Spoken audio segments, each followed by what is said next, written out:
Welcome to the NLP UK Training Podcast. I'm Fraser, and with me today, we're welcoming back Jonathan Peach. So, Jonathan, it's great to have you back on the podcast. Glad to be back. And we've just had a little chat before we started filming, and we were talking about imposter syndrome. And we thought that would be a really good topic to talk about to the guys listening. So, what is imposter syndrome? Well, if you look at it, it's not a syndrome at all. It's like it's been called it, or you might know it. People know it as imposter phenomena, or a lot of people call it imposter feelings. I suppose it's that feeling, and again, any listeners of not being good enough. Yeah. And one day you're going to get found out. Yeah. That if I say this in a meeting or something, they'll suddenly realize I don't know what they think I know, so I'll just stay quiet. And I think it's a safety mechanism, because actually if I believe I'm an imposter, then I'll just stay safe. It'll keep me safe. And I think whenever I talk to people, and I use it a lot, or I did more, I suppose, research into what it is or what it isn't. Because I talk about it a lot in workshops and keynotes whenever I do it, because I ask this question: what are the barriers we put around ourselves, or the people put around themselves that kind of keep us safe but also hold us back? And every group I talked to for a long period of time said imposter syndrome, and and some serious groups and some very highly qualified groups where people recognize it. That's me. That feeling not be good enough, and one day they get found out. And what I say to people is, if you do recognize it, and it's in most of us at some point, whether it's consistently or whether it's in a certain area or something like that, most of us at some point will feel like that. And my response is always, well, welcome to being a well-formed human being. It's normal. Yeah, it's normal. I mean, some people do say the only people that don't recognize it are narcissists. Yeah. But again, it's just that kind of thinking about myself. I want to keep myself safe, or I won't do that. And it's just a story I think we've created about ourselves. Again, it's a safety mechanism, normal human behavior, to be able to kind of do it. And people, you look at it, it costs British business billions because people leave before they think they're about to get found out. And they're not. They're just wrapped up in a story they've created about themselves. It's just not true. Just a story. It's just not true. It's just a story. And again, you will probably pick it up yourself, or you've been given it. How does this tie in with what we were talking about on an earlier podcast around psychological safety at work? Well, I think it's completely linked, because actually the whole purpose of you as a human being and your brain is to keep you safe and alive until tomorrow. So if I think I'm an imposter, all it's doing is doing its job in trying to keep you safe. It's a safety mechanism that actually, don't say this or anything like that, because actually then you stay safe. And so it's linked. But if I've got this story of being an imposter, I don't know what I'm talking about, and you're going to find out because I'm about to demonstrate I don't know what I'm talking about, I'm not going to tell you what I think. I'm not going to tell you what I think about the situation or the opportunity that might exist or the threat that might exist, because you might think bad of me and that puts me at risk, and I might then again. So it's just part of your safety mechanism and your brain doing its job, which is to keep you safe. So again, your listeners and your viewers out there who has ever had that feeling, I'm pretty sure most of them will have. And it'll be linked to a certain thing, or it might be something they have consistently. Everybody's different, but most people would recognize it, but it doesn't exist. The thing is, it doesn't exist, but it feels really solid, doesn't it? Yeah, because I think they describe it as a recurring emotional experience, that I feel like that. And if I feel like that, then and feelings, your emotions have a huge impact, because everything you do, all your behavior is driven by your emotions. And if your emotions are telling you to stay safe and to do that, that's what I do, then you look at the link between how you feel about a situation and then what you then do. Yeah. It's industry, because it's linked. And again, for me, it's kind of the work, really. I think the more people understand how we as human beings work, and I can't believe I'm saying this, because actually over the last few years, I get very passionate about learning. So if any of my teachers are listening, and my mum was my teacher, she said, where were you at school? Over the last few years, I've become accredited in neuroscience because I'm fascinated about how people work. But I think if we understand a little bit more about how we as human beings work, we can do something about it. Yeah. We can preempt it. We can change that story. We can preload it with how we do want to respond rather than how we recognize how we respond. Because what I know about the brain now, it doesn't know the difference between right and wrong, true and false. It believes everything you tell it. Yeah. And it also doesn't know the difference between a real event and an imagined event.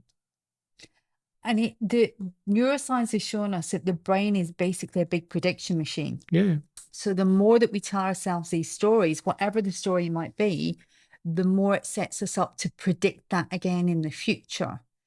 So if we can change the concepts that we're holding and tell a different story, we can train our brain to go to the new story instead of the old story, can't we? It's actually quite simple. Well, if you look at it from a situation, it's like, right, if I'm looking at something or I'm in something, you want to predict what's going to happen because we've got to keep you safe. Right.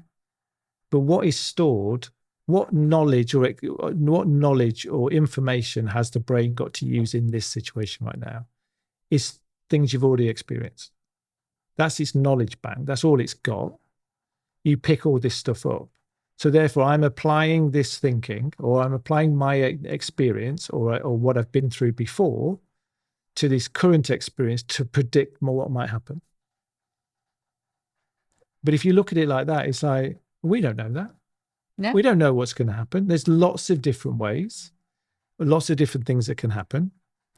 And again, for me, it's like, right, so if we know how we work, then we can use that to our advantage about actually, how do we give it better information or different information to be able to apply into this present moment to what we're up against? Because, the brain's a prediction machine. It wants certainty. It's like, well, I don't know what's going to happen. And also, it's uncertain, and the brain doesn't like it. It's like change. You talk to anybody about change. You could do a podcast on change. People don't like it because we don't know what to do. We don't know what's going to happen. We don't know what. Again, it's like, why? So I picked this up from somebody, a delegate at a conference, came to see me afterwards, and I think this is genius, by the way. And I'm still, every time I say this, I've never met anybody yet who can deny this to be true. This person said to me, he said, look, I know two things about people. They don't like change and they don't like how things are. Yeah, you kind of can't have it both ways, can you? Yeah, again, and I get it, but change is inevitable. People go, I want change, but as long as it doesn't affect me. Again, and I think you see it, don't you? And I think it's hilarious. Companies install or introduce new systems, and then everybody's task seems to be, let's make the new system do exactly what the old one used to do, because that's where I'm most comfortable. Yeah. But that's where I'm safest, because what happens if I don't know what to do with the new system? Then puts me at risk. So we'll just make it do what it did before. We're losing an opportunity. It's inevitable. But again, it's what's in that locker that I've picked up along the way about what the future might hold. And like you said before, none of us know what the future holds. We could walk out of this studio this afternoon to go out for lunch at lunchtime, and it could be raining, or the sun could be shining. We don't know. We're kind of in a lockbox at the moment, aren't we? Yeah. So even something as simple as that, we just don't know. But I think that feeds, that whole change thing does feed into that imposter syndrome, because it is about that change. Will someone see that I can't cope with this change? Will someone see that I'm uncomfortable? Will someone see that maybe I don't have the answer? But like we said right at the very beginning, it's just a story. And that's okay. You're not going to have all the answers. Yeah. Nobody's going to have all the answers. But again, if we said, I don't know what to do, then let's find out what we can do together. Get it all out there. And again, it's like the safety thing is from the last one, is like, if I admit to something, go, look, I don't know what we're doing here, or I've made a mistake with this, which we all will do. It's normal. In this room, that's okay. We're using it together. As soon as I hear that from somebody outside, go, no, I hear you screwed up, all bets are off. Yeah. because I thought we were in a safe environment, that this was between us, because that's what we're doing as a team. We're trying to develop the team forward. But somebody's gone outside of it and told other people, I don't trust you anymore. So how can we, if it's all about comfort and feeling safe, how can we get comfortable knowing that we are going to get it wrong, that we don't have all the answers? You know, as a trainer, I can remember when I started doing my NLP training, and I had to know everything, absolutely everything. But actually, do I? There's still things that I'm learning now about NLP. I don't think you need to know everything, because if not, if you do, who's going to be the most stressed out person? Yeah, you are. And then do we get the best out? Yeah. Do we get you? No, we don't, because you're worried about, are they going to ask me a question that I don't know the answer to? Which is, yeah, they are. Yeah, of course they are. Yeah, they are. Of course they are. And again, I think it's kind of, again, knowing how we operate is practicing a response when we don't know. And if we get more comfortable with this is okay, this is okay, then the brain's a brilliant piece of kit going, oh, we can now relax a little bit. Again, don't get me wrong, this isn't easy. Yeah. But again, over time with practice, then you can get more comfortable and you can rewire the thinking. Actually, in these situations that I know cause me a bit of concern or whatever, I can feel differently. I can create a different story or whatever, re-engineer it so that actually I've got better information. But again, if we don't know how we operate and we don't know how this thing operates, we can't do a lot about it. We just react. And I want you to respond differently to these things that you might go, okay, I don't like this situation. And what happened? Again, as a coach, I'd be asking you, so when somebody asks you a question you don't know the answer to, Callie, how do you want to respond? How do you want to respond, not react? Better put that into your memory bank over time with practice. That will be the response you'll see naturally. And again, so we can pre-program it with responses which are more useful to us. And one of the things that I found with NLP and also with 3 Principles, you're currently on our 3 Principles coaching program. We can use 3 Principles coaching and NLP to help people get rid of that imposter syndrome. So that fundamental belief that you're not good enough, or you're not worthy, or you don't deserve it, whatever it might be that's underlying it, there are ways to actually remove that belief and change the story from that fundamental level, which automatically then changes the responses that you give in certain situations. Certainly for me, when I did my NLP training way back, I can remember not knowing that I had a limiting belief, but I got a feeling when Steve started talking about it. And I can remember thinking, oh, what's this? Oh my God, that's what, I must have a limiting belief, but I wasn't quite sure what it was. Because I told myself a story that I didn't have one, because, at the time I was running my own business, I had a dance business, I was getting up on stage in front of hundreds of people every night, didn't bother me. So anyone looking at me from the outside in wouldn't have seen it. But that feeling was always there. That little bit of fear, that little niggle, that actually maybe people would find out that I wasn't a really good dance teacher, I wasn't a really good business owner. And then moving into NLP, I was quite a new coach at the time. So will they find out that I don't know everything about coaching?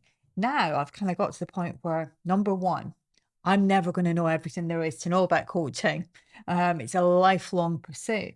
But getting rid of that limiting belief changed the story and allowed me to say, I don't have all the answers, and that's okay. And for me, coaching, you don't have to have the answers. Yeah. I did some stuff, kind of what's the difference between coaching and mentoring? And I think for me, mentoring is the power and the knowledge is in the mentor. Yeah. And the reason you have mentoring is because that person's done that before. So you can learn from them. Brilliant. Coaching, my belief is the power and the knowledge lies within the coachee. Yeah. And my role as a coach is to ask enough questions and to listen to get them to raise their awareness. Yeah. And again, I don't need to know all the answers. I remember when I trained to be a coach, a friend of mine said to me, well, how can you coach me? You don't understand my business. I don't need to understand the business. I just need to be able to get you to understand you, because it'll be you that's getting in the way. And for me, my role is to raise that awareness in you so you can make the changes you want to make. And again, through the training, it's like talked about powerful questions. Every question had to be a powerful question. It's like, I actually like getting it wrong now. Because actually that then for us, well, if it's not that, what is it about? Yeah, it just gives you to a question. Again, for me, I'm not a big Tony Robbins fan, but I think what he says is the quality of your life is determined by the quality of your questions. Yeah. But it's like, we just need to ask ourselves better questions. And sometimes we need some help with that. And that's where coaching comes in. Yeah, absolutely. Yeah. So essentially, if you're feeling a little bit of that imposter syndrome, top tips for you. What's your top tip for people? Journaling. If anybody I work with one-on-one, first thing I give them, or encourage, if they're too far away, I kind of get them to get a journal. Whatever book you want. I used to work for W.H. Smith, so I like a bit stationary. Something for you, but write stuff down about actually maybe some of the stuff that you noticed there's imposter syndrome again coming. What is it? So I get you to recognize it, because I think that enables you to spot patterns. Awareness is curative. Yeah. Again, and it's all about pattern recognition, about, when in these situations, this is when it kicks in. But what I do ask people to do is write about how they want to respond to that stuff in the future.